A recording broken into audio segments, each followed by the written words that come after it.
This is CBC Here and Now.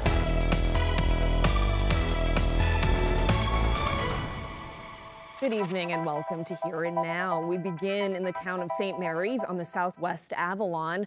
The stench from an abandoned fish plant there has gotten even worse. The windy weather damaged the already decrepit building, exposing the rotting fish inside. As Julia Israel reports, there's now a renewed call for government help. Ferocious winds ripping the southern coast of Newfoundland are airing out a toxic issue long left shut.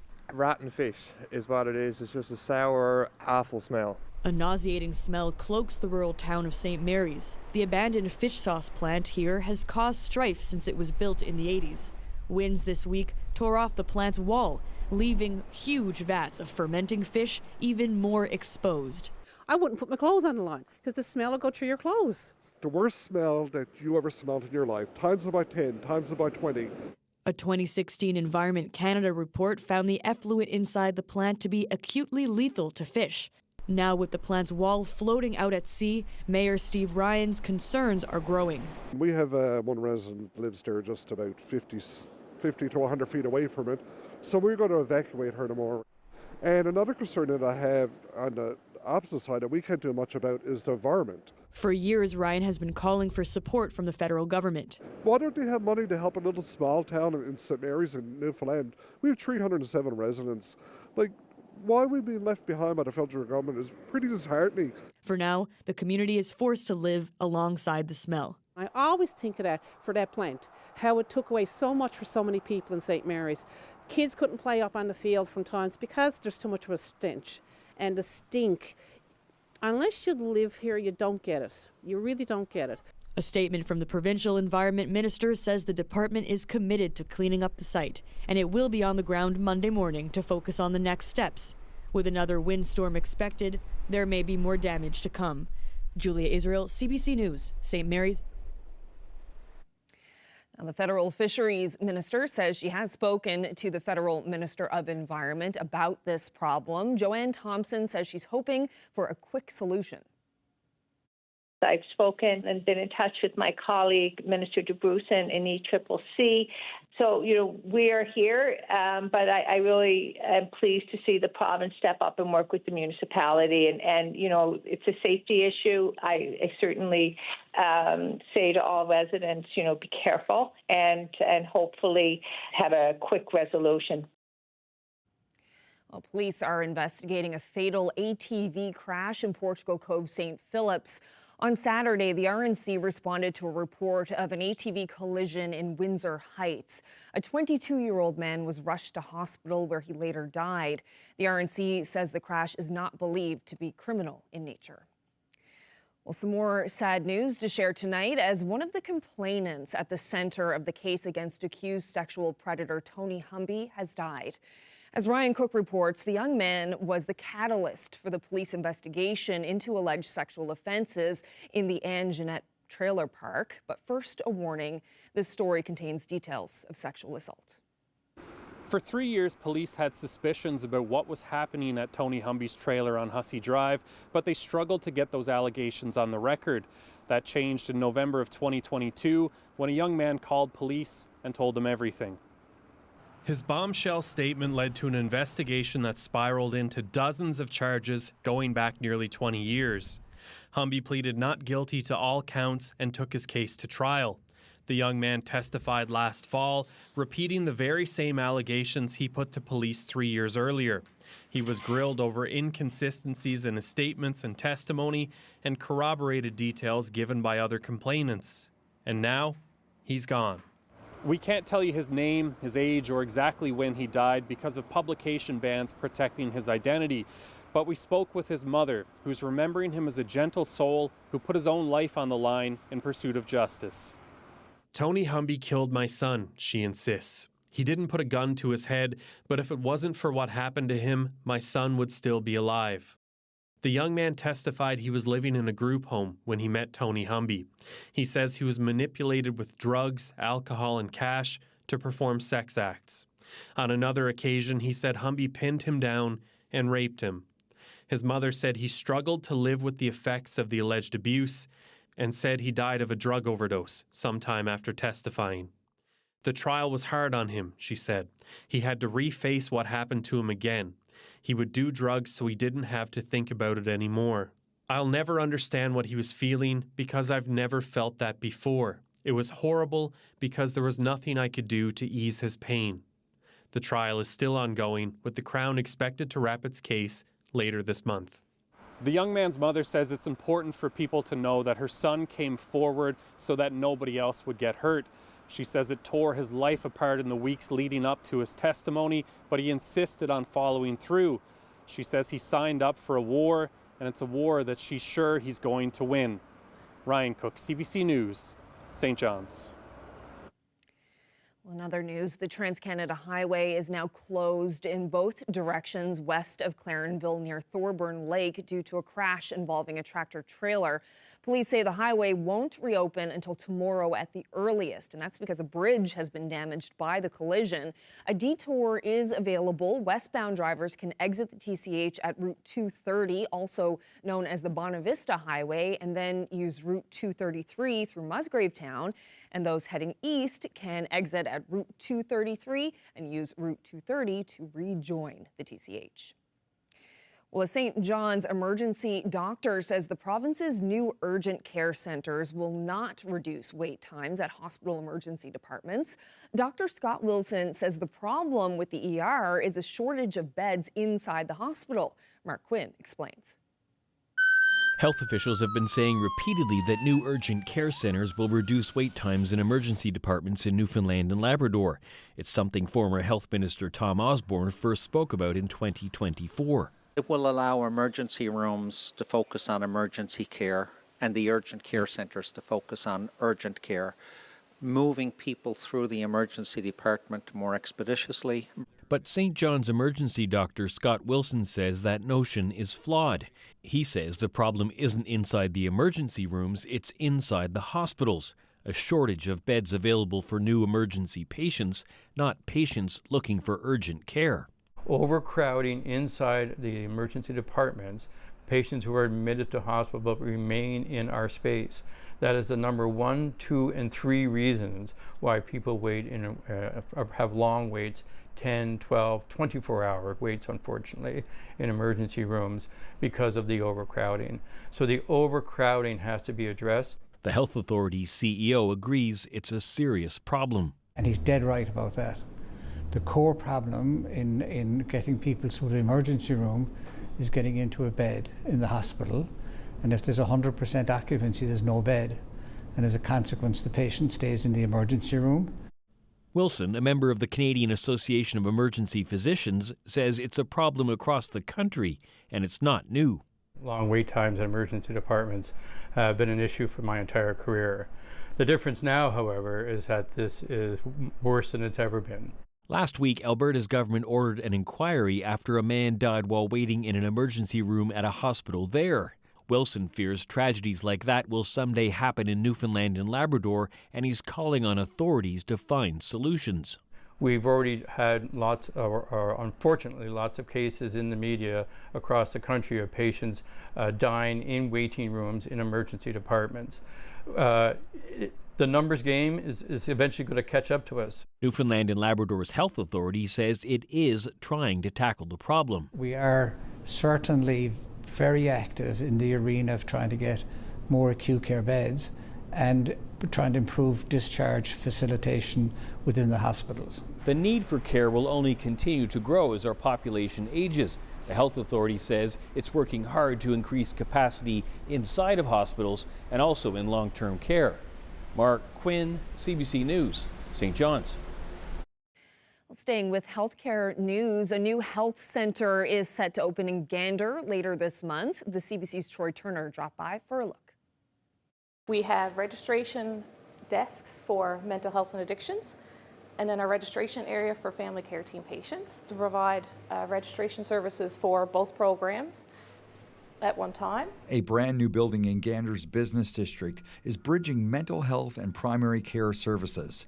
For the local family care team, all they need is full-time physicians. I really hope we'll be able to see more providers. When you build it, they will come, and I'm a firm believer in that, and seeing is believing. So I really hope that, once we open and we see people come through, then we'll be able to recruit providers to the family care team in Gander. There are, however, service providers available to use the space immediately. We have 4 providers that circulate through the Gander family care team to offer appointments, prenatal appointments and postnatal appointments to our patients who are unattached, who do not have a nurse practitioner or a family physician. The space has all the amenities of a new health clinic, from equipment to rooms dedicated to health and physiotherapy and space for moms-to-be. We're very excited to offer this service to pregnant moms who do not have a provider, so they are not attached to a family physician or nurse practitioner at this time. When moms are pregnant and they're expecting, their needs are definitely higher, and we want to make sure that they're taken care of. You're coming here for your healthcare needs, whether it's mental health, substance use, addictions, or primary health care, or the family care team. Your health is your health. And from an NLHS perspective, we're here to help you. Mimi Carroll says the Mental Health and Addiction Center acts as a hospital without walls. We want individuals to know that the services we provide is community-based. Home is best, and we often refer to some of our services as hospital without walls. So essentially they come here, they receive their services, and then they're able to go back home where it's best for them. While the recruitment of health professionals to work in this center continues, that will not affect the opening, which is slated for later this month. Troy Turner, CBC News, Gander. A climbing gym in St. John's that's been in business for more than 30 years has added new equipment to make it easier for people to start climbing. We invested in 4 auto blaze. Classically, you've had to come in and take a lesson, get a certification to use the facility, but the auto blaze basically are allowing us to serve customers on a walk-in basis now. And a lot of parents who have kids who also want to climb. There's a lot of parents who were climbers, had kids, decided they couldn't come climbing anymore, and now we're actually, since we installed the auto blaze, they're all kind of coming back because they can climb with their kids at the same time. Mr. Speed. It's great because they can go 2 of them next to each other, right? As opposed to me having to belay each one, and then I can get turns in too, even if I don't have anyone to belay for me. Obviously, the weight difference, she can't hold the rope for me. You know what I mean? It's great. I'm coming in here on my own too, like during the day sometime, and just learning the sport, just getting some exercise, This time of year, it's hard to, have good activities to do. Basically, there's this thing called a belay gate. You just unclip that. We drop that down there. That becomes a kind of a warning to people walking around that there's a climber above. And then I'm wearing a harness, and then I just clip this thing into the harness. I check it, make sure it's locked.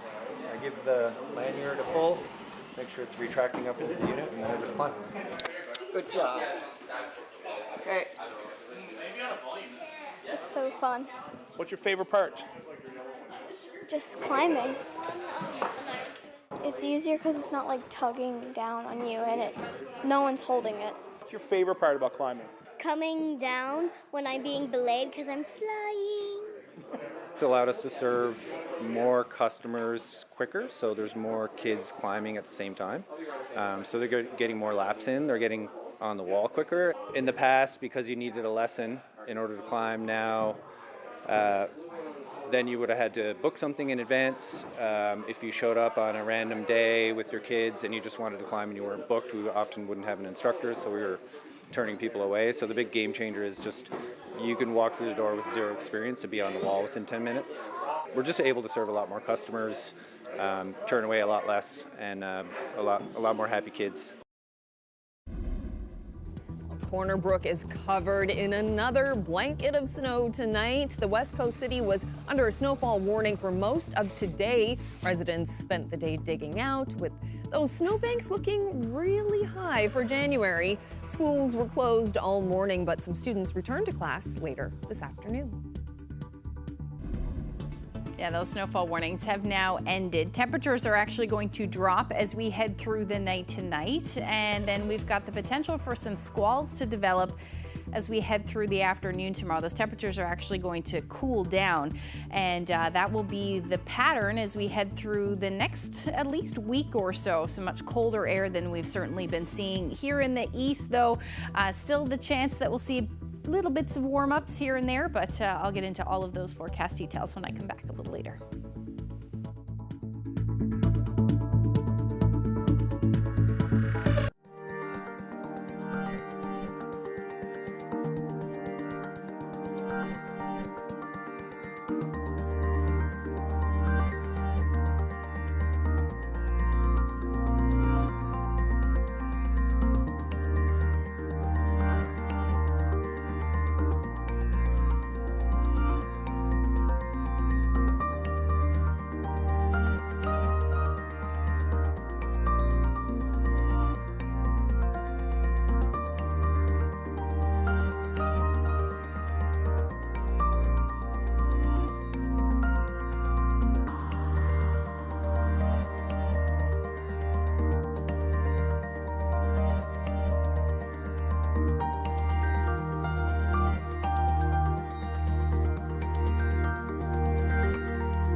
Members of the St. John's Iranian community rallied for a second week in a row, and this comes during the ongoing internet shutdown by the Iranian government.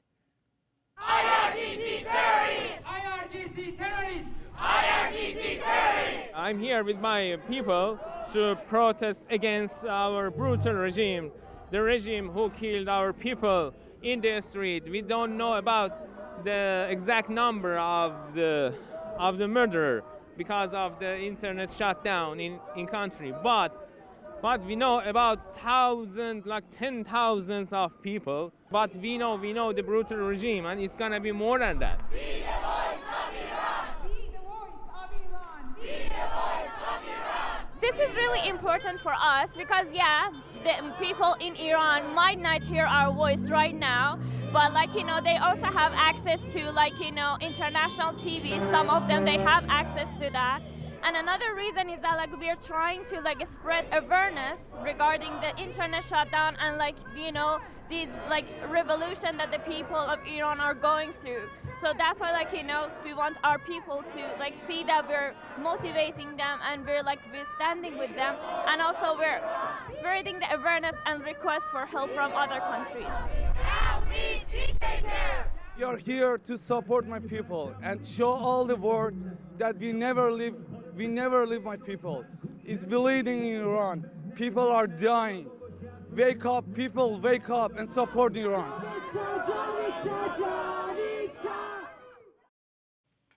Well, a man in St. John's is facing several charges following a shelter-in-place order on Friday night. The RNC says a man wielding a gun stole cash and a car from a home in the Goulds.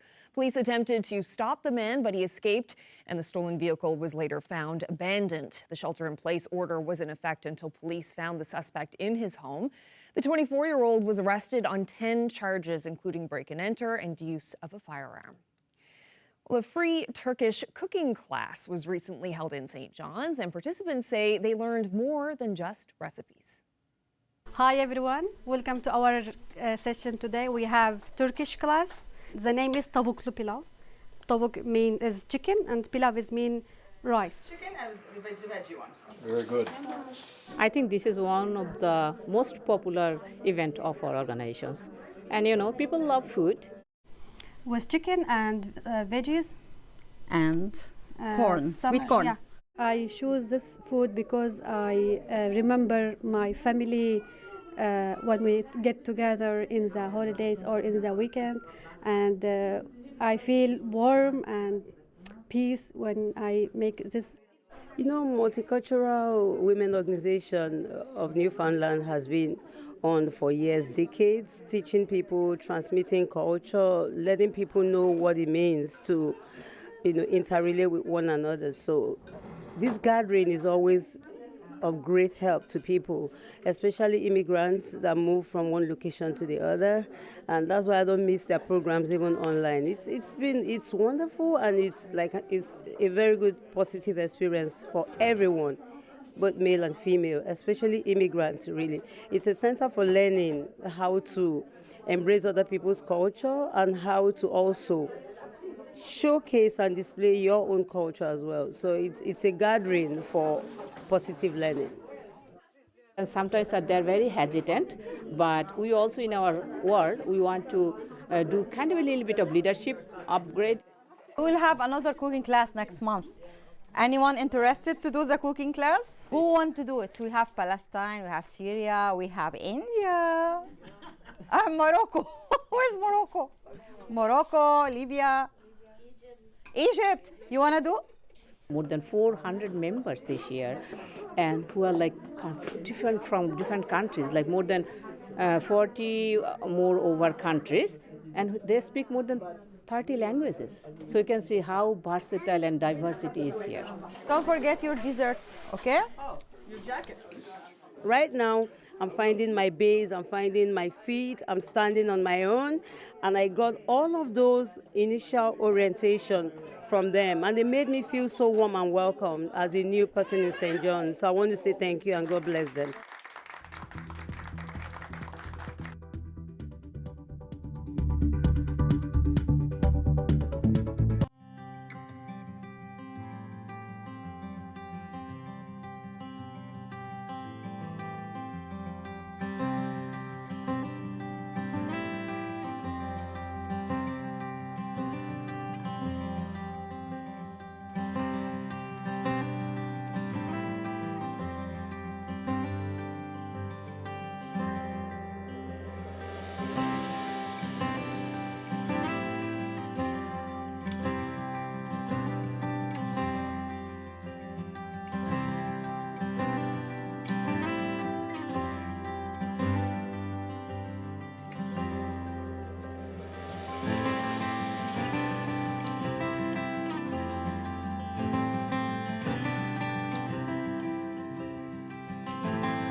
Bucks.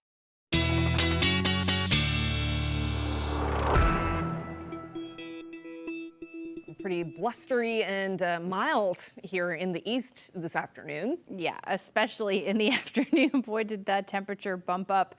That's on the way down, though, as we head across or as we head through the night tonight. The reason for that is another nor'easter moving through, bringing some very stormy conditions to parts of central and the west coast. Last time I checked, about 20 centimeters has fallen so far in Gander.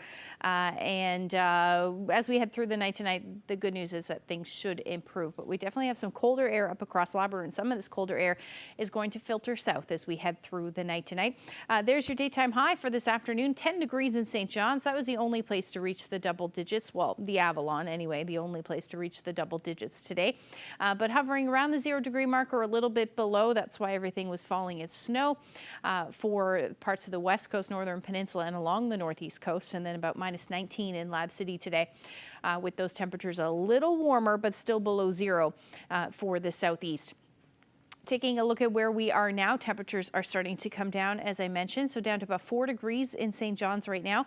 And then through central and the west coast, you're still below zero and about minus 23 at the moment in Lab City. So taking a look at what's going on, we can see that radar still showing that snow on the west coast, and even not showing up on radar, but some flurries through parts of central as well as the northern peninsula. So right now, we still have a winter storm warning for those of you in Green Bay, White Bay, and through to the Bay of Exploits. Things should improve, though, over the next several hours.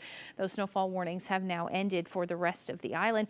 And then for the Avalon, still under that wind warning. If we take a look at those winds right now, really they're peaking. They're at about 100 kilometers per hour out of the west right now in St. John's.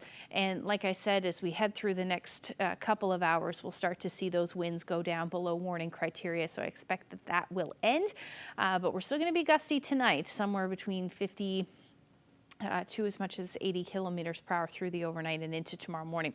But as that area of low pressure pulls away, it should pull that snow right along with it. But again, the exception, the northern peninsula along the northeast coast, you'll still see some blustery conditions as well as that snow through the overnight tonight, and southeastern portions of Labrador will see some snow as well. Otherwise, we should see potentially some clearing for most, but the southwest coast, again, another round of snow moving in as we head towards the early morning hours. Now, overall, our temperatures will drop down below zero. So if you do have any standing water anywhere at the bottom of your driveway or whatever, you're definitely going to want to try and clear that out or throw down some salt. Or else that will be a skating rink by the time we get into tomorrow morning. So most of us will be below zero, still sitting somewhere between minus 11 and minus 18 for most of Labrador, with the exception of the Strait. Along the Strait there, you will sit into the minus single digits through the overnight tonight.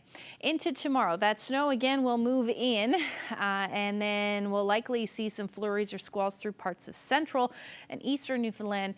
This may fall as showers or flurries through the day. Nothing significant as far as that goes, but we could see some accumulation, especially as we start to get into the evening hours when the winds will start to really align in the upper atmosphere along with some colder air, and that is a recipe for some snow squalls. And it does look like we will see that develop for the west coast, south coast. Some of those squalls, again, potentially reaching the Avalon as we head through the overnight and into Wednesday, and then this will continue through the day on Wednesday as some cold, even colder air will move in. So definitely looking at that snow squall potential for the west coast. You could see that perfectly showing up here and along southern areas of the island as well as the Avalon. That's where we could likely see that accumulation. So we're talking about the highest accumulation falling in the higher elevations on the west coast. This is just through Wednesday morning.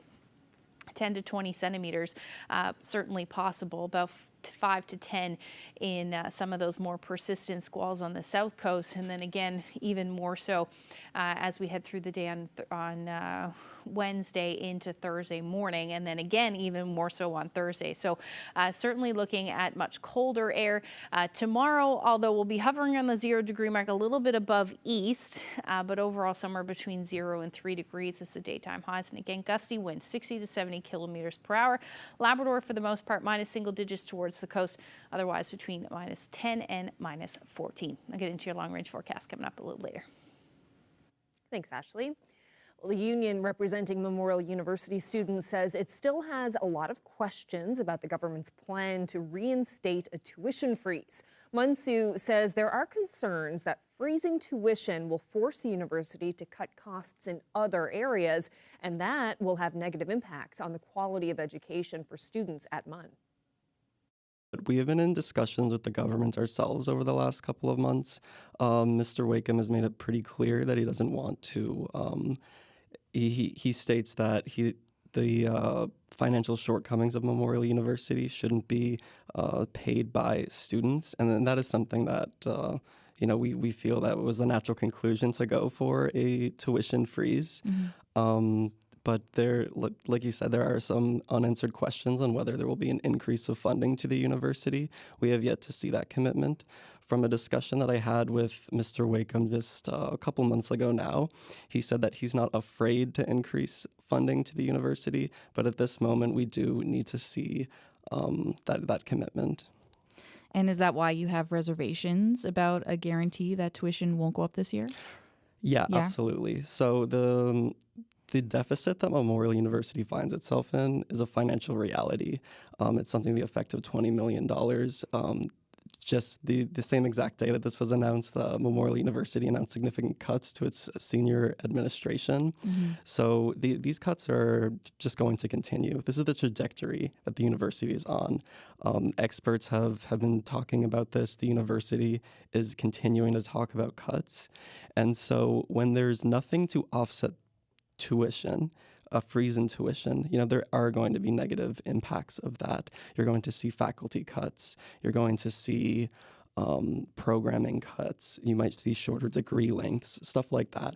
Mm. And all of this holistically impacts the student experience, which is something that Munsu is very keen to advocate for. Mm-hmm. Do you think there's a communication problem here between government and post-secondary students, given the way that last week's tuition freeze was announced? I don't know if I'd necessarily say that. I think right now what I want to emphasize is that there aren't a whole lot of details yet. Mm. And I have full faith that there will be discussions with the university. I'm not suggesting that the government is shutting out the university. But at the end of the day, the buck stops at the Board of Regents. They make the final decision for the university. And so we do need to see some collaboration, and I'm sure we will in the coming weeks and months.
Now to some sports news. The Newfoundland Regiment hockey team continues to enjoy success playing on home ice.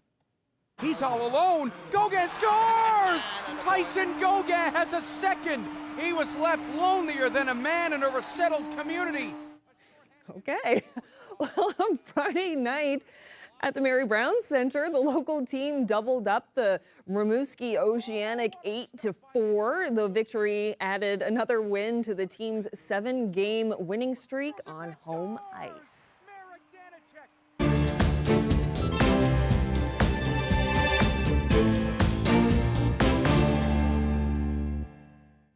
U.S. President Donald Trump has sent a text message to Norway's Prime Minister suggesting his push to take over Greenland is tied to the fact that he did not receive this year's Nobel Peace Prize.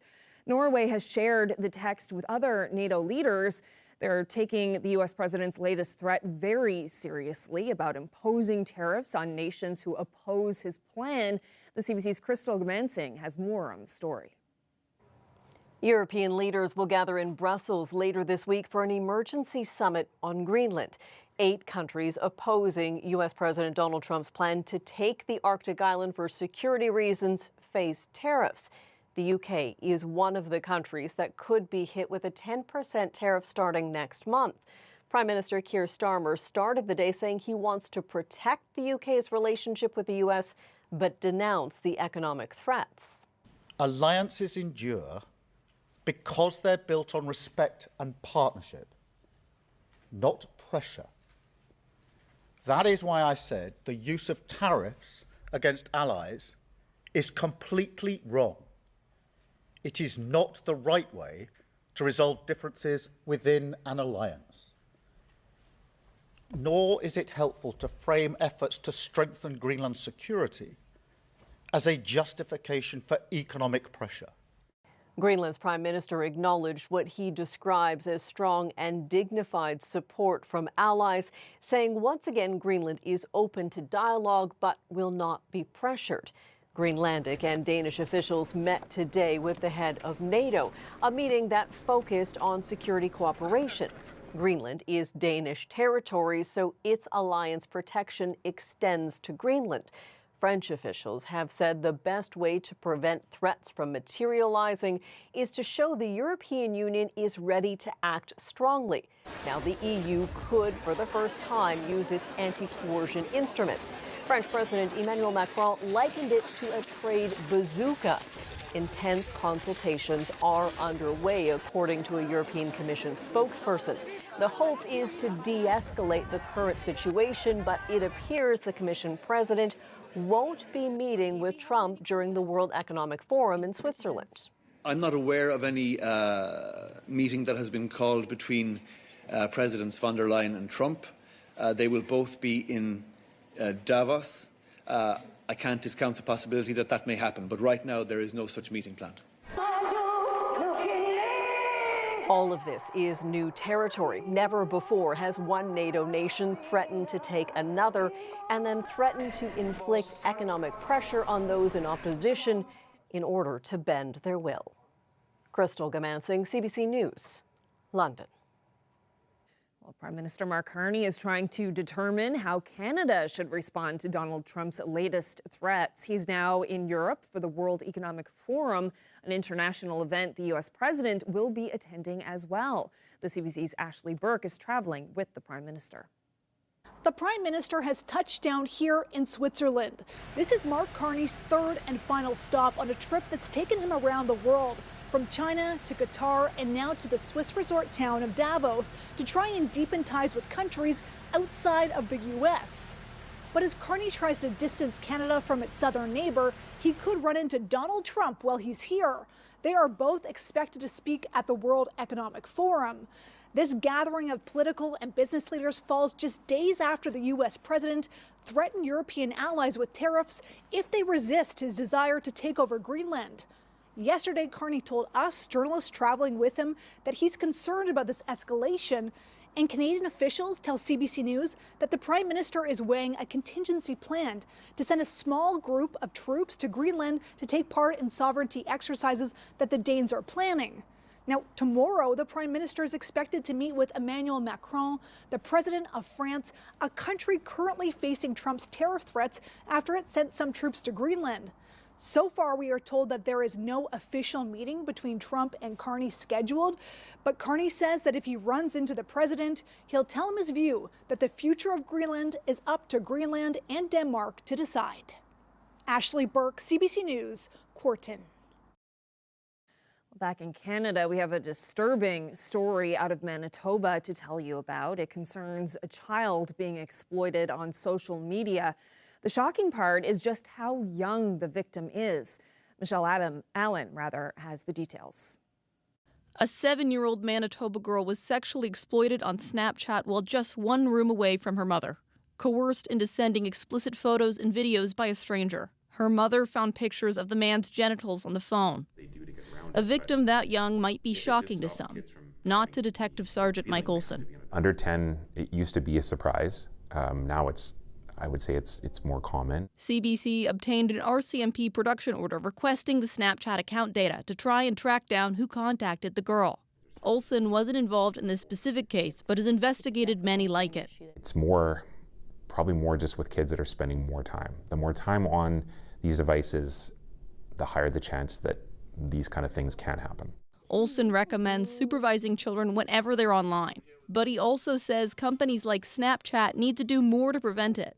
The Canadian Centre for Child Protection says it's received over 1,200 reports of children under 13 being lured online. The #1 platform? Snapchat. They'll often refer to things like Instagram or Snapchat as a phone book for children because you can easily just find kids and perhaps send a friend request or perhaps kind of somehow get into their friend group. Welcome to Snapchat's Family Center, your go-to hub for tools and resources to help. Snapchat says users need to be 13 and up.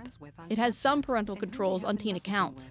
Parents can see a week-long history of who their kids are chatting with. In the same way parents can't see or hear their teens' everyday personal and private communications, parents won't be able to view their teens' conversations or snaps. It's essentially designed to download responsibility onto the end user and kids inside of these inherently dangerously designed environments, and the platforms somehow absolve themselves of responsibility. Marcoux says parental supervision can only go so far. He says social media apps make money off people using them, including kids, and won't increase their security willingly. Unless Canada passes laws forcing them to meet safety codes, Marcoux says more Canadian children will be exploited. As for the case of the 7-year-old Manitoba girl, RCMP found the man in the United Kingdom. Now it's up to police there to investigate. Michelle Allen, CBC News, Winnipeg. Well, some people who rely on service dogs are upset with Uber. They told our Go Public team some of the rideshare's drivers won't allow the animals in their cars, even though that's against the law. Sophia Harris looks at their experiences and the company's response. Good boy. Let's go. Salome Solomon is legally blind, so she relies on two things to get around: her guide dog Zurich and Canada's dominant rideshare service, Uber. You don't want to take me in? Okay, I'm going to send this video to Uber. But Solomon says she's routinely turned away by Uber drivers who won't let Zurich in their car. Why? It's a service dog. Every rejection breaks you down. So for me, it basically hits deep, like it's like a dagger to my heart. Straight up. In Canada, people with disabilities have a legal right to travel with a service animal, which Uber acknowledges in its own policy. But several riders told CBC's Go Public Uber drivers sometimes reject them. You feel like a failure somehow, and somehow it's my fault because I'm disabled and I'm not good enough to be treated like everyone else.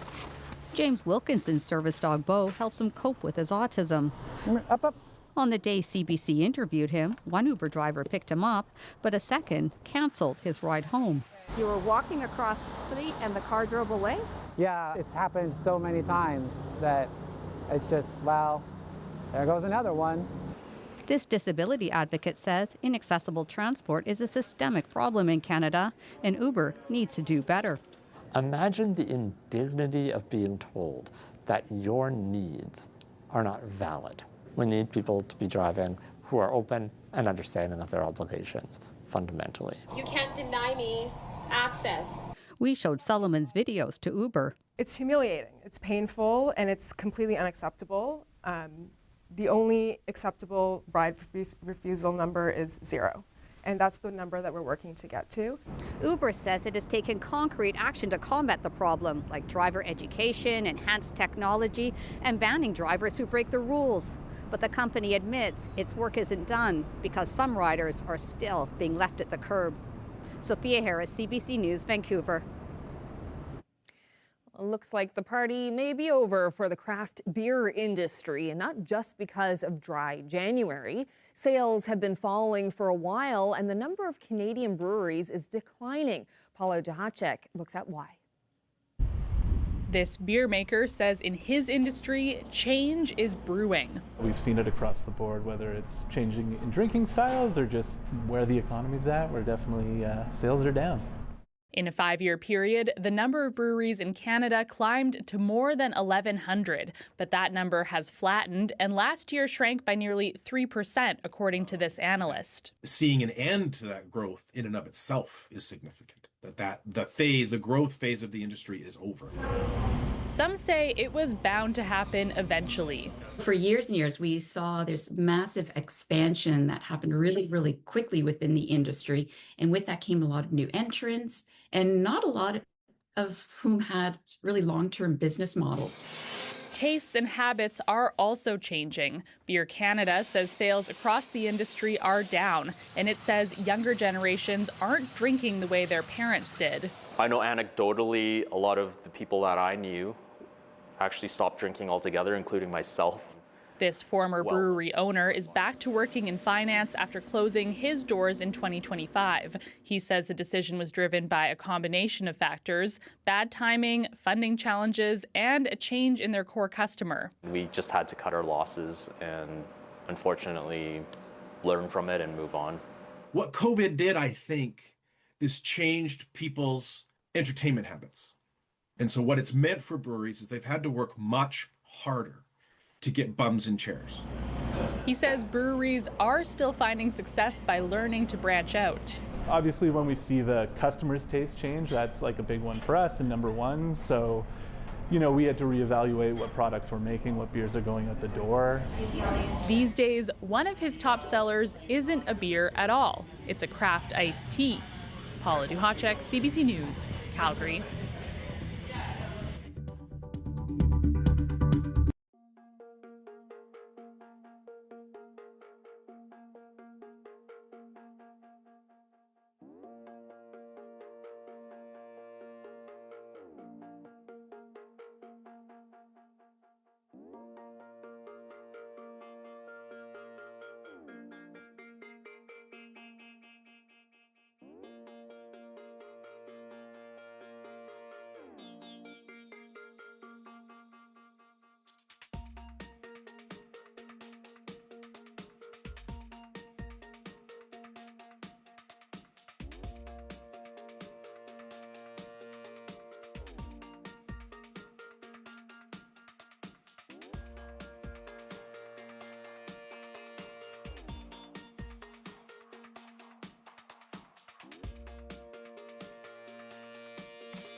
Well, before we get to the weather, let's take a look at a PWHL game from over the weekend. Yeah, St. John's own Abby Newhook played a crucial role, or a critical role, in a power play early in their match against Seattle.